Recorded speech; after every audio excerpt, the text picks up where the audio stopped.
아이고 가난한 게 죄지 라고들 많이 하시죠. 근데 내가 가난한 건 사실 죄는 아니에요. 가난은 죄가 아니죠. 근데 그 가난을 자식한테 물려주면 그건 죄다? 아니요, 그것도 죄는 아닙니다. 그런데 자녀에게 가난해지는 법을 가르치는 것은 큰 죄입니다. 큰 죄예요. 그리고 정말 많은 부모님들이 자녀에게 가난하게 사는 법을 열심히 가르치고 있어요. 정말 마치 무슨 가난의 정석이라는 책이라도 있는 게 아닌가 하는 생각이 들 정도입니다. 이 책에 가난해지는 방법을 딱 열고 해놓은 것 같아요. 나의 소중한 시간을, 그 시간의 대부분을 갖다 바칩니다. 뭘 위해서? 아주 작은 돈을 위해. 의식 주 중에 지금은 주도 해결 못하는 그냥 먹고 옷 입는 정도만 할 수 있는 그 돈을 얻기 위해서 시간을 돈과 바꾸고 있어요. 평생. 그리고 이 교환비가 정말 안 좋습니다. 그리고 이런 분들을 부러워해요. 근데 여러분이 그렇게 된 이유는 이분들이 천재여서가 아니라 내가 이 책을 열심히 외웠기 때문이에요. 이런 내용으로 시작해서 몇 천 장이 있어요. 지금 가난해지는 방법. 내가 스스로 목줄을 딱 채우고 자식의 목에 목줄을 딱 채웠죠.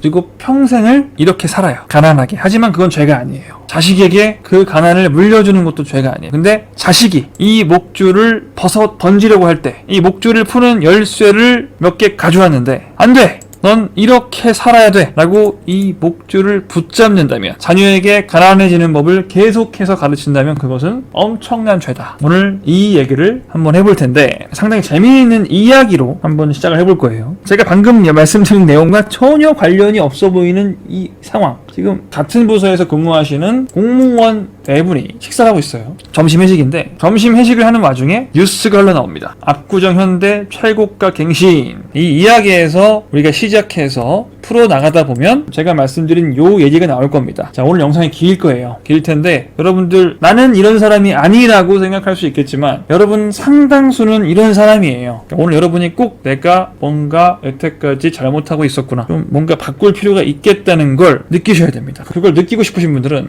오늘 이 영상을 끝까지 시청해 주시기 바랍니다.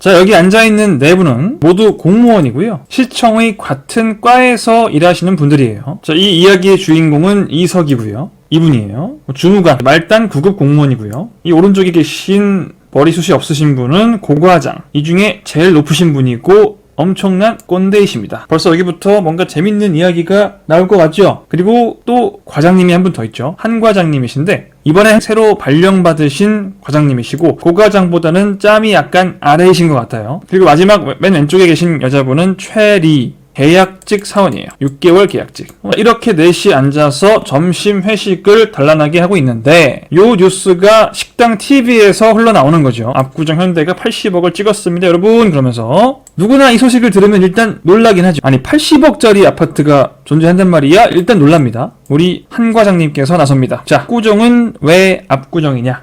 압구정이란 이름이 왜 압구정인지 너희들은 아느냐라고 질문을 던진 거죠. 다행히도 한 과장님이 자답을 하십니다. 압구정은 한명회의 호다. 압구정 한명회. 다산 전야종처럼. 이거 저 몰랐습니다. 여러분 아셨어요? 자, 이런 쓸데없는 거 많이 알고 계시는 과장님들 이렇게 있으시잖아요. 그런 과장님이에요. 시덥지 않은 썰이 시작이 된다. 오늘의 주제는 압구정이 왜 압구정이냐에 대한 강의예요. 여기서 중요한 포인트, 고과장님. 이 고과장님은 손목에 명품 시계가 차르르 하고 흐릅니다. 뭔가 중요한 포인트 같죠? 꼰대 플러스 명품 시계. 이 명품 시계를 차고 있는 고과장님은 벌써 약간 기분이 약간 안 좋아요. 퉁명스러워요. 아, 그래? 뭐 한 명이 호였어? 몰랐네. 근데 우리 또 눈치 정말 없는 한 과장님께서 계속 이야기를 이어나가죠. 자, 그럼 한 명에는 또 누구냐? 어쩌고 저쩌고 뭐 얘기를 해요. 한 명이가 누군지에 대해서. 수양대군이 어쩌고 뭐 단종이 어쩌고 넘어가서 어쨌든 간에 한명회가 지금의 압구정 위치에다가 자기 호를 따가지고 압구정이라는 정자를 세우고 거기서 논이뤘다. 그래서 거기를 이제 압구정이라고 우리가 지금 부르는 거다 까지 나름대로 재미있는 썰을 푸른 거죠. 여기에 또 이 말을 빼놓을 수 없죠. 야, 그로부터 지금 600년이 지났는데 그 압구정 자리가 아파트가 평당 1억이나 하게 될 줄을 한명이라는 양반이 상상이나 했겠냐 라는 피날레로 우리 한과장님이 이야기 보따리를 마쳤습니다. 여기까지는 뭐 평범하게 우리 회식 자리에서 아저씨 한 분이 자기 아는 거 열심히 설명해 주시는 그런 지루한 내용인데, 자, 지금부터 우리 고과장님의 심기를 불편하게 할 만한 일들이 계속 벌어집니다. 우리 최리 계약직 사원께서 한 과장님 너무 박학다식하시네요. 칭찬을 해요. 벌써 표정이 안 좋습니다. 왜 쟤만 칭찬해줘? 뭔가 내가 주인공이 지금 아니죠. 내가 제일 높은데. 그리고 이 최리 씨는 찌개를 떠서 나눠줍니다. 여기서 두 번째로 표정이 안 좋아요. 뭔가 심통이 잔뜩 난 것이다. 이석이는 눈치가 빠르죠. 왜일까? 왜 심통이 났는지 생각해보니 뭐예요? 찌개를 떠줄 때 최리 씨가 한 과장 첫 번째, 두 번째 고과장 찌개를 떠줬다. 고과장 입장에서는 내가 제일 높은데 나를 두 번째로 떠줘? 요것 때문에 또 심통이 났죠. 자, 여기서 우리는 이 고과장님의 성격을 대략적으로 요 페이지만 봐도 파악할 수가 있어요. 내 권위를 무시해? 네가 감히? 자, 이렇게 최리 계약직과 우리 서열 1위의 용호 상박이 시작이 됩니다. 이 계급으로 보면은 지금 오른쪽에 있는 호랑이가 그냥 이겨야 될 것 같은데 어떻게 될까요? 이렇게 압구정 대첩이 시작되는데 안 그래도 열받아 있는 고과장님의 속을 완전히 뒤집어 놓을 한마디. 우리 최리 계약직 사원이 어머머머 저도 압구정 살아요. 압구정 현대 아파트요. 방금 뉴스에 나온 압구정 현대가 우리 집이다. 폭탄 선언을 하는 거죠. 이런 분들 성격상 어떻게 돼요? 아니 계약직 따위가 80억짜리 아파트에 산다고? 부글부글 끓습니다. 최리 주무관님을 째려보면서 펀치를 날린다. 뭐라고? 야, 그 유명한 대사. 아니 근데 겨우 철근 덩어리, 콘크리트 덩어리를 말이야 80억이나 주고 산다? 이 수지 타산도 못 맞추는 사람들이 말이야 이거. 하하 참 왜 콘크리트가 80억이나 하는데? 콘크리트 덩어리가. 야, 정말 많이 들어본 얘기 아닙니까? 온라인이건 오프라인이건 여러분 한 수천 번 들었던 얘기고 아마 본인도 한 번쯤은 이 얘기를 하신 적이 있을지 몰라요. 여러분들도. 저도 옛날에 이런 얘기를 한 적이 있습니다. 왜 저런 무너지는 집에 사냐? 저런 다 쓰러져가는 집이 왜 이렇게 비싸냐? 콘크리트로 그냥 막 쌓아 올린 저런 흉측한 건물이 왜 몇십억씩 하냐? 이런 수많은 불평을 어떻게 보면 여러분들이 하도 많이 들어서 굉장히 익숙한 대사안이에요. 왜 콘크리트가 80억이냐? 1차 공격을 했어요. 이제 보통 계약직이면 이제 과장님이 이렇게 말씀하시면 깨갱 할 만도 한데 지지 않습니다. 어머머 과장님은 그런 명품 시계에 로고 안 적혀 있으면 그 돈 주고 샀을 거예요? 콘크리트랑 철근에도 압구정 새겨져 있으면 80억 주고 사는 거다 라고 더 분통 터지게 할 만한 반격을 하죠. 이건 압구정이란 입지의 가치를 강조하면서 그런 쓸데없는 시계 사는 사람이 할 얘기냐? 뭔 그런 시계에 몇백만원 몇천만원 쓰는 사람이 무슨 그런 말씀을 하세요 라는 의미도 담겨 있는 거죠. 자, 그러니 우리 과장님 완전 폭발해버립니다. 아니 왜 다 쓰러져 가는 걸 80억 주고 사냐고? 이것도 많이 들어본 얘기죠. 일단 기본적으로 이런 말씀을 하시는 분들은 땅의 토지의 가치에 대한 개념이 아예 없는 분들이에요. 그죠? 이 건물이 쓰러지건 말건 그게 중요한 게 아니죠. 토지가 중요한 겁니다. 그 땅이. 그래서 2차 공격으로 왜 다 쓰러져가는 건물을 80억 주고 사? 그러니까 최리 주무관 안 쓰러지지. 왜 쓰러져? 무슨 상품 백화점이야? 왜 쓰러져? 망상이 심하시네. 계약직이랑 과장인데 지금 거의 전면 승부예요. 난장판이다. 일단 계약직이 이렇게 하니까 과장님은 너무 당황했어요. 지금 이미 기세가 좀 꺾였는데 자, 고과장이 멈칫하니까 최리가 한 번 더 때려요. 아니 시계는 명품 잘도 찾으면서 아파트는 왜 명품 찾으면 안 되냐고요?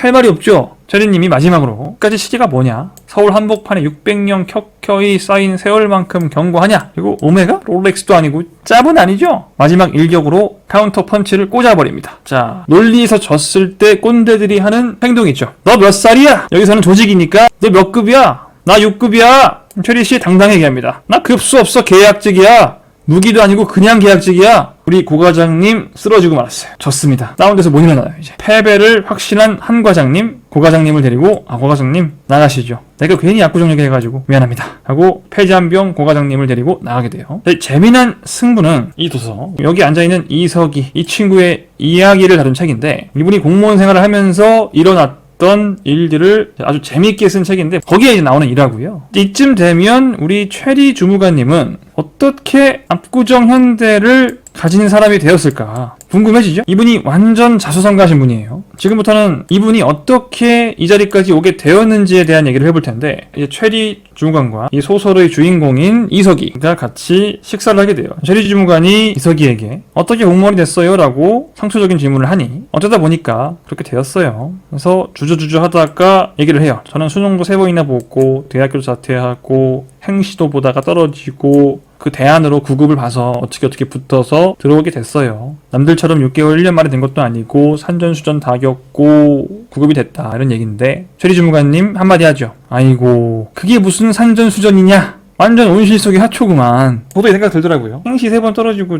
수능 3번 본 게 산전수전은 아니죠. 되게 아주 운이 좋게도 좋은 부모님 밑에서 자란 거예요. 세상의 모든 부모님이 이렇게 해주지 않습니다. 진짜 산전수전이 뭔지 말해줘요 하면서 이제 본격적으로 자신의 이야기를 시작하는 거죠. 내가 말이야, 일단 시작부터 범상치가 않아요. 학고방 생활을 하다가 판잣집에 살다가 일단 이거부터가 일단 뭐 쉽지 않죠. 월세를 또 못 내서 거기서도 그래서 부잣집에 가정부로 들어갔다. 이거부터가 뭐 수능 3번 본 거랑 비교가 안 되죠. 그래서 뭔가 허드렛 일 유모하면서 그 집 애 셋을 다 키우고 뭐 고생을 있는 대로 없는 대로 다 했다. 진짜 중요한 말이 나옵니다 여기서.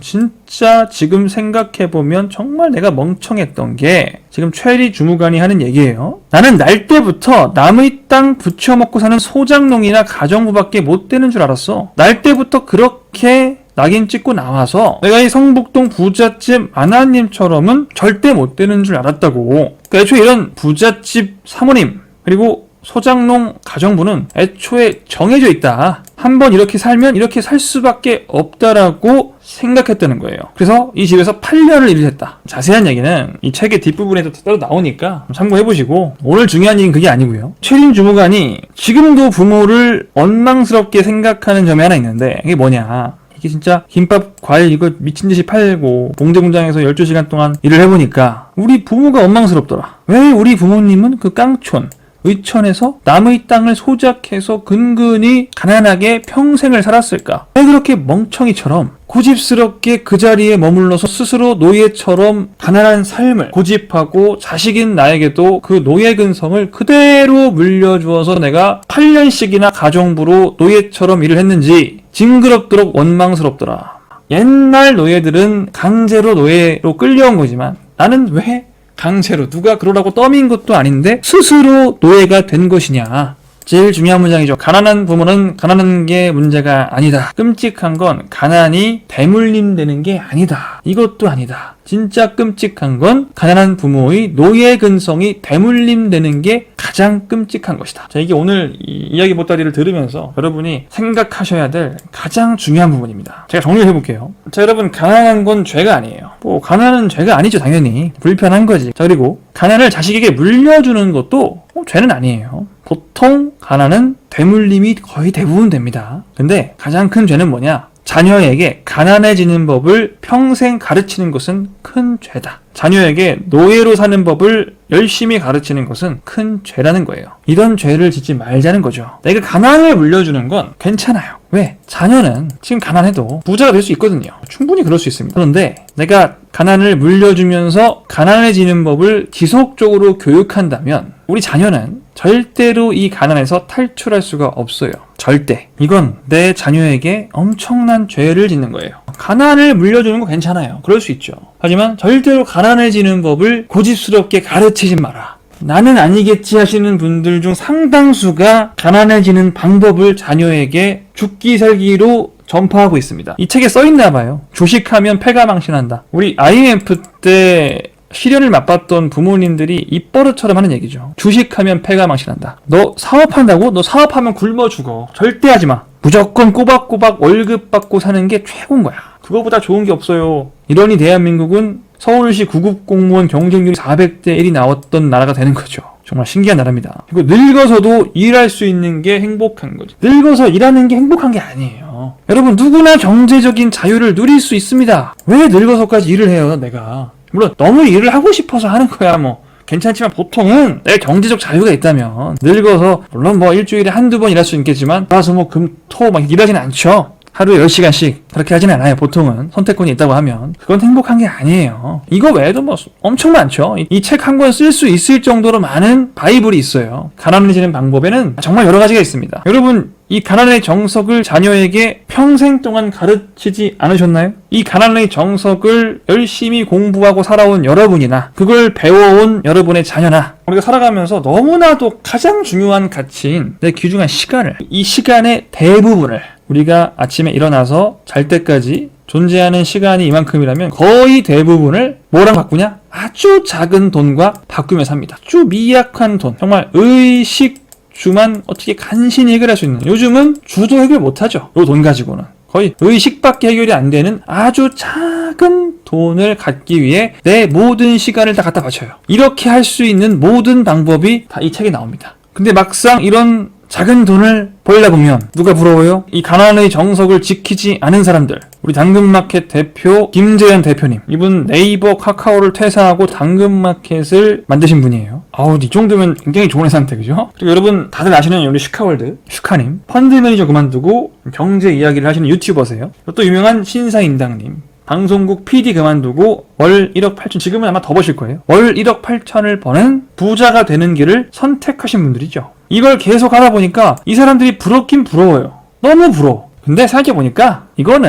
이분들은 이 사람들이니까 이게 가능한 거지. 내가 했으면 큰일 나지. 내 자녀가 이런 도전을 했으면 큰일 나지. 굶어 죽었지. 내가 살아온 이 방식이 맞아. 여기 책에 써 있었거든? 이 방식이 맞는 것 같아. 확률적으로 이게 옳아 라고 판단하고 자녀에게 계속 최대한 가난하게 사는 방법을 교육시키죠. 자녀가 답답해. 나도 이렇게 되고 싶어. 나도 저렇게 꿈을 펼치고 싶어. 라며 이 목줄을 끊으려고 하면 그 목줄을 누가 죄요? 부모님이 죄죠. 안 돼, 너 큰일 나. 사업하면 굶어 죽는다. 꼬박꼬박 월급 받아야 돼. 늙어 죽을 때까지 일해야지. 계속 이 목줄을 풀리려고 하는 자식의 목줄을 조여주죠. 그리고 계속해서 자신이 평생에 걸쳐서 학습하고 갈고 닦은 가난해지는 방법을 자녀에게 다시 한번 가르칩니다. 이게 바로 죄가 아니면 뭡니까? 자, 이런 분들이 착각하시는 게 있는데 뭐냐? 아주 극소수만 성공한다고 생각하는 거예요. 그러니까 잘 되는 사람은 아주 극소수다라고 생각하는 게 가장 큰 착각이죠. 그러니까 아까 최린 씨가 했던 그 얘기죠. 나는 날 때부터 소장농이나 가정물은 정해져 있는 줄 알았어. 이 얘기랑 같아요. 자, 이렇게 되는 사람들은 특별한 무슨 천재이거나 대단한 능력을 애초에 타고났기 때문에 이렇게 된 거지. 일반인은 그렇게 될 수가 없다. 이런 사람들 보고 무슨 쓸데없는 도전의식을 가지지 마라고 착각을 하고 있죠. 아니요. 이렇게까지는 안 되더라도 최소한 이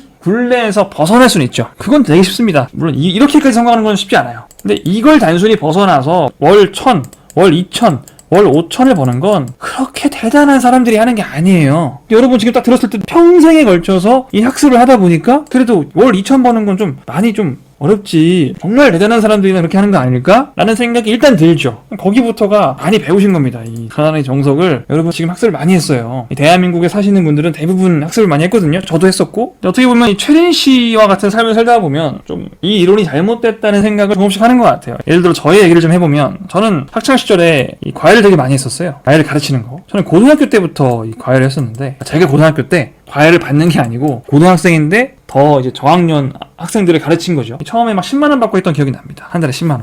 대학에 진학해서는 정말 본격적으로 했죠. 왜냐면 저는 이 등록금을 내줄 사람이 없었거든요. 저 때는 등록금이 처음 입학할 때 360만원 이랬다가 나중에 이게 500까지 가는 거예요. 이걸 제가 내야 되니까 일단. 거기다가 뭐 생활비도 벌어야 되고 하니까 과외를 많이 했어요. 이제 과외를 처음에 많이 구하려다 보면은 생각처럼 많이 구해지지가 않아요. 초보일 때는. 그럼 이제 어디서 구하냐? 과외 중개업체가 있습니다. 업체 가운데 껴가지고 이 선생님과 학생을 연결해줘요. 사실 뭐 아쉬운 쪽은 선생님이죠. 돈 벌어야 되니까. 뭐 말이 선생이지. 뭐 다 애들이라서 절박하죠. 그러니까 의뢰를 해요.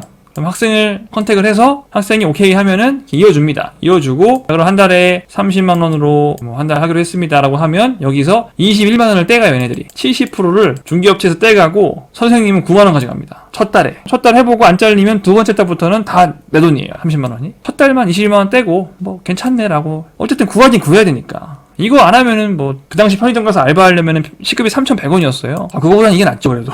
그죠? 저도 이렇게 구했어요. 근데 이제 이 21만 원을 줄 때 이걸 진짜 뭐 숨기고 안 줘야 되나 뭐 별 생각을 다 했습니다. 너무 억울해서 이렇게 처음에는 시작을 해서 어떻게 제가 좀 잘해서 잘 가르치고 성적을 많이 올려줘서 이제 이 학생의 소개로 많은 학생들을 가르쳤는데 나중에 많은 학생들을 가르치다 보니까 문득 그런 생각이 드는 거예요. 그때 내가 이용했던 이 중개업체를 왜 나는 못하지? 나도 이제 이 개인과외라는 이 시장에 대한 이해도가 누구보다 높은데 이때가 제가 한 5년 정도 했을 때인 것 같은데요. 저는 거의 뭐 전업이었으니까 이 업계에 대해서 굉장히 빠삭한 상태가 되었겠죠. 생각해보니까 이걸 내가 해도 될 것 같은 거예요. 이때가 제가 한 23 정도 됐던 것 같아요. 아무튼 이때쯤에 이제 그 생각을 해요. 중개업체 한번 해보자. 내가 보니까 이게 시간을 투자해서 돈을 버는 게 이게 물론 이제 3,000원 받고 아르바이트 하는 것보단 낫지만 이때 제 시급이 한 2만 원에서 2만 5천이었으니까 괜찮긴 한데 이렇게 벌어봐야 이렇게 벌어서 한 달에 제가 한 300 벌었거든요. 여러 개 해서 이렇게 해서는 안 된다. 왜냐면 돈은 벌긴 버는데 학생으로서 충분한 돈을 벌지만 학생의 시간은 되게 소중하거든요. 사실 저는 이 일을 하느라고 제 꿈을 다 포기했겠죠. 계속 이 시간을 쓰게 되면 제 꿈은 이룰 수가 없는 거예요. 그래서 한번 생각을 해봤어요. 시간을 좀 안 쓰고 많이 덜 쓰고 돈은 그대로 벌고 그럴 순 없을까. 그래서 생각을 한 게 이거죠. 중개업체를 내가 하자. 그래서 일단 고민을 하다가 일단 해보자. 그래서 어떻게든 뭐 학생들 친구들이 있으니까 친구들로 소개를 받아서 선생님을 일단 면접을 봐서 한 100명 정도 확보를 해놨습니다. 정말 힘들었어요. 이때 커피 스미스에서 하루 종일 면접 보고. 그 면접 보러 오신 분들도 놀래요. 젊은 애가 앉아있으니까. 아무튼 그리고 이제 이런 전단지를 붙입니다. 열심히. 처음엔 저랑 저희 후배가 붙이다가 이것도 시간이 드는 거라 이제 아르바이트를 썼어요. 제가 아마 최초로 누군가를 급여를 지급을 하면서 일을 시켜본 경험이 이건데, 이 전단지를 뭐 하루에 몇백 장 붙이고 몇만 원을 준다 이런 조건으로 전단지를 매일 붙이게 했어요. 매일. 전단지를 보통 200장 정도를 붙이면 이 아르바이트 비용으로 한 5만 원이 나거든요. 이걸 줘야 돼요. 이걸 무서워서 안 주면 제가 해야 됩니다. 이거를 200장을. 그건 안 되죠. 보통 200장을 붙이면 한 명 정도는 연결이 됐어요. 이때는. 이 말 듣고 여러분 이거 하시면 안 돼요. 200장 붙여봤자 한 명도 못 구해요. 근데 이때는 이게 됐어요. 그럼 이 한 명을 구하면 한 20만 원 정도는 제가 수입을 얻거든요. 그러면 이게 나는 별로 한 일이 없어요. 나는 사실 그냥 전단지 붙이라고 시키고 전화 통화해서 연결해 주는 건데 5만 원 쓰고 20만 원 벌면 15만 원의 수익이 있는 거죠. 순이익이. 보니까 이게 15만 원의 순이익이 하루 만에 나더라. 하루 만에. 거의 매일매일 이 순이익이 나더라. 그래서 이때부터 제가 과외를 거의 다 그만둡니다. 2개 정도만 하고 다 그만두고 이것만 해요. 중개업만. 이게 그렇게 무슨 대단히 천재적이어서 이런 생각을 하는 게 아니에요. 사실 아마 대학생 때 과외해보신 분들이 중개업체를 통해서 구해보셨으면은 야, 저런 중개업체를 해야 돈을 벌 텐데 이런 생각을 한번 해봤을 거예요. 저런 중개업체를 하는 사람들이 진짜 돈을 버는구나. 근데 보통은 뭐 나쁜 놈들 하고 그냥 끝납니다. 근데 그걸 내가 해볼 생각은 못해요. 그냥 저 역할은 저 사람들이 하는 거고 나는 열심히 애들 가르쳐서 시간을 주고 돈을 받아야지 라는 생각만 합니다. 이걸 직접 하면 되는데 물론 해서 안 될 수도 있죠. 안 될 수도 있는데 지금은 그리고 여러분 하시면 안 됩니다. 절대 안 돼. 저도 이제 하다가 이제 점점 이 시장이 레드오션이 돼서 그만뒀는데 아무튼 이런 기회들은 널려 있다는 거예요. 조금만 생각을 해보고 실행력만 있으면 제가 한때는 이 과외 중개업체에 21만 원을 떼인 사람이었지만 나중에는 21만 원을 받는 사람이 된 것처럼 아주 무슨 특이한 당근마켓 만들기 좀 어렵죠. 솔직히 이건 어려운데 여러분이 주변을 잘 보시면 이런 기회들은 수도 없이 많아요. 수도 없이 많은데 안 보이는 거죠. 이 공부를 열심히 하신 분들한테는 안 보여요. 빨리 이 생각을 지우셔야 돼요. 이 생각을 지우면 보입니다. 되게 많아요 사실. 지금까지 제 얘기 들으신 분은 또 이런 얘기를 하죠. 야 그때 잘 돼서 다행이지. 너 실패했으면 지금 그런 소리 할 수 있을 것 같아? 너가 잘 됐으니까 지금 이런 얘기 하는 거야 라고 하시는 분들이 있을 거예요. 분명히 있을 건데 제가 그거만 했겠습니까? 저는 이런 식의 시도를 대학생일 때만 10번 이상은 해봤어요. 별거 아닙니다. 무슨 큰 자본이 드는 게 없었어요. 그냥 뭐 이렇게 한번 해볼까 저렇게 한번 해볼까 하면서 이런 거 저런 걸 해보는 거예요. 그 중에 잘 된 거는 방금 말씀드린 과외 중개 포함해서 한 3개 정도 밖에 없습니다. 나머지 7개는 실패했어요. 근데 이게 실패한 게 저에게 어떤 뭐 치명적인 타격을 줬다거나 뭐 저를 절망하게 했다거나 그렇지 않습니다. 이게 실패해도 이 3개가 잘 되면 이 실패한 7개는 아무것도 아니에요. 아무것도 아닙니다. 이 가난의 정석을 학습하신 분들이 또 많이 하는 착각이 실패를 사형 선고처럼 생각한다는 거예요. 실패하면 막 죽는 것처럼 생각을 해요. 이거 아니거든요.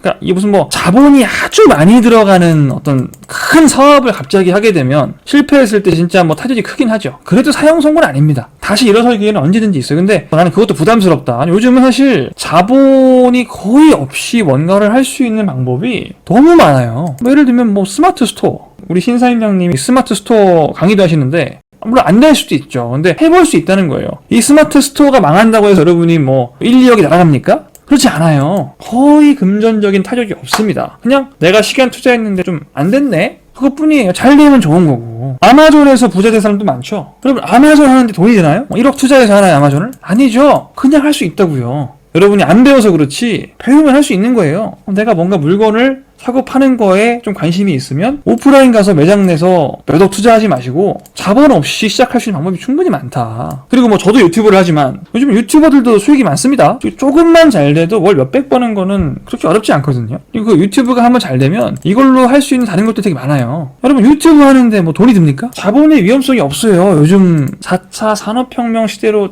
점점 가면 갈수록 자본 없이 시작해볼 수 있는 게 되게 많다고요. 뭐 사업한다고 몇억 있어야 되는 거 아니에요. 이런 게 다 사업입니다, 여러분. 이런 게 다 사업이에요. 자본이 없으면 지금 내가 어떤 걸 배워야 되는지 생각하셔가지고 유튜브를 배우시고 인스타그램을 배우시고 네이버 블로그를 배우시고 다른 어떤 스킬을 배우셔서 시작할 수 있어요. 요즘은 정말로 이 돈이 아닌 시대가 되기 때문에 돈의 가치가 땅에 떨어졌기 때문에 이런 것들을 배워서 레터링 케이크를 파시는 분도 있고 뭐 꽃집을 하시는데 인스타그램을 잘하셔가지고 꽃 주문을 받으시는 분도 있고 다양합니다. 방법은 많아요. 그리고 이런 방법들이 안 되면 참고로 우리 유튜버 신사임당님도 지금은 신사임당이라는 유튜브 하나를 운영하시지만 처음에 8개를 만들었다고 하시죠. 채널을 8개를 만들어 놓고 다 해보는 거예요. 그냥 왜? 해보는데 돈이 안 되니까 그냥 해보고 다 해보다가 지금의 신사임당 채널이 반응이 확 좋더라. 야 요거다 하면서 요걸로 가신 거죠. 이분의 채널 7개는 망했어요. 이분은 7번 실패했습니다. 유튜브로만. 뭐 다른 거 얼마나 많이 실패했겠어요. 유튜브만 7번 실패했지만 그 7번의 실패가 지금 신사임당님이 성공하는데 어떤 악영향을 준 게 있나요? 사형 선고를 7번 받은 건가요?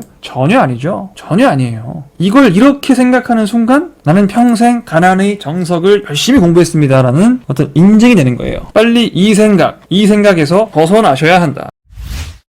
여러분 마지막으로 한 가지만 더 말씀드리자면 현재의 내가 부유하지 않다면요. 내가 현재 부유하지 않다면 지금까지 내 방식은 틀렸을 가능성이 매우 큽니다. 지금 내가 부유하지 못하다면 내 방식을 자식에게 가르치지 마세요. 내 방식은 어떤 방식이다? 내가 부유하지 않다면 이 방식이다. 이걸 열심히 한국에서 배워서 만들어진 방식이다. 이 방식으로 자녀의 목줄을 쥐는 죄를 짓지 마라. 나까진 그렇게 살아도 자녀를 노예로 만들진 말라는 거예요.